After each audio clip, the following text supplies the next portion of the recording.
conversation with one of my friends about the lack of engagement in her Facebook group. She would post memes and get likes and shares, but when she asked questions or tried to spark discussion, she got nothing. No comments, no interaction, just not much coming back to her. And in fact, she wanted to shut down the group. She didn't because she hoped that if at least one person participated and made a change, then the group was a success. Now, I found her intentions noble, but at the same time, she did a bunch of work for a group who really didn't seem to care. Now, she asked me what I thought, and I told her she may not realize it, but her customers were indirectly telling her that her business focus changed. And when she started her Facebook group, she would post these memes each day to help these ladies feel better about their lives. And over the past 2 to 3 years, her business shifted, and now she's creating programs and activities that help women achieve their best. And rather than allowing people to read a cute meme and move on, she now wants women to reflect on their life choices and make life changes. She went from a more passive style of communication to driving interaction and conversation, and her existing audience didn't respond because she was trying to get them to do something they just weren't ready to do. When your social media feed is focused on providing information, it's inevitable that you'll attract what I call lurkers or information junkies. They're a side effect of content marketing, and every company has them. They want free information, and let's be honest, we're all information junkies. I know I gather information with hopes of reading it one day, and usually I don't, but that's not the original intention. This audience may share the information they gather, which is good. Lurkers can be great allies. They see your offering is valuable enough to track, follow, and collect. They may speak highly of you as a thought leader, but if you want engagement and to sell products, that lurker persona probably isn't your target audience. They dream about change, but typically don't. They observe. They aren't really open to emotional engagement, but they also aren't your customer. With the rise of content marketing and social media, we've come to depend on lurkers to confirm our success. We see our follower numbers and email list counts as an indicator of marketing health. They aren't relationship metrics. They only indicate that you convince people to follow you or sign up for your email newsletter. Now, here's an example. Another colleague managed a leadership blog with over 5,000 subscribers. She decided to merge her coaching business with that site because they were complementary. Now, the simplicity sounded like really good business sense. Needless to say, the members of the blog list continued to behave as they always did, click to read articles. Few actually purchased her products.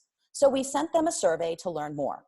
Not one person answered, even with a prize to entice them. Her list seemed inactive. There were no interactions or any emotional attachment to the brand. I recommended that she start building a new audience. She didn't have buyers, she had lurkers. And they admitted that they were lurkers. When she did receive emails from her audience, they always said that they would read the articles if they had time to work on themselves. To me, that was a red flag. If they didn't have enough time to read a short article to make quick life improvement, how would they make time to take a 2 to 3 hour self-improvement course? As a second example, a digital publication had viral articles with over 8,000 readers in a day and a subscriber list of 1.5 million. But what did that traffic do? Honestly, the viral articles attracted site visitors for 30 seconds or less. And 1 month, we had no viral articles. So our overall traffic numbers weren't great, but our engagement numbers were the same. Doesn't really make sense if you think about it, but it proved that we were getting the people to the site who wanted to be there. But the viral noise from lurkers prevented us from seeing that our strategy was working. Story after story, we can see how we love those lists and follower numbers, but we often forget that lurkers aren't buyers. They may not even have the problem you solve. And that means that there is almost no way to build a relationship with them. We sell solutions to problems that have the potential to change someone's life or alter the path of a company. If you want to build relationships with your customers and sell your solutions, you need to find people who are driven to change, or at least be open to it. Now, before I move on, I want to complete the story about my friend. So I told her to close the group and start over, attracting women who wanted to be there, be held accountable, and make changes. And she did that and worked on building her own page, following, and engagement. Within a week, engagement increased noticeably. People were liking, sharing, and commenting on her posts, participating in challenges, and now she's ready to take her business to the next level to sell courses and content to people who do want to change their lives. Now, these stories illustrate that businesses need to know who their customers really are and what they want. And sometimes we inadvertently see our customers as how we want them to be. We believe that our followers and email lists include people who want real life change because they made that first step to follow us on social media or get a newsletter. And don't get me wrong, I often advise clients that a first point of conversion is getting an email address. However, I don't like to push the user to give the email address with gimmicks like pop-ups or sign-up boxes. First-tier conversion really needs to be earned. And now we claim that we're empathetic to our customers, but are we really? Empathy is defined as the act of coming to experience the world as you think someone else does. And this is the problem with empathy in a nutshell. We often forget that no people have the same shared experience and that no one really knows what someone else is feeling. And this is why connection in general with other people is hard. Harvard Business Review published the findings of a controversial study by Imperial College's Johannes Atula and his co-researchers, which disputed using empathy in marketing. They asked marketing managers to describe a typical customer and imagine that person's thoughts and reactions when creating plans and programs. So what was the result? The more empathetic managers were, the more they used their personal preferences to predict what customers would want. Another key finding that should get people's attention is that the more empathetic the managers were, the more they ignored the market research on customers that were provided to them.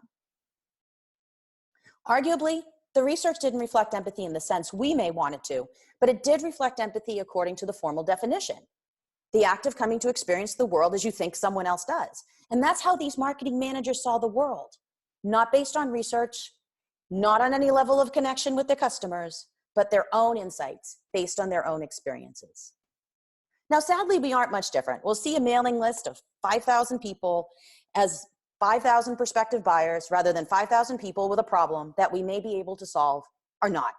And until we look at the data, we really don't know the true motivation of our audience. We're trained as marketers and business people to think that people want what we sell and convince and persuade them otherwise. But what if we looked at our business in a different way? What if we went beyond hopes and lurkers and focused completely on our customers? And so today we're going to be discussing how prospects and customers view companies, products, and solutions, and how you can use this information to motivate them to engage with you and add the magic of emotional engagement. I'll also provide tips and ideas for activities that may help them go to that next level.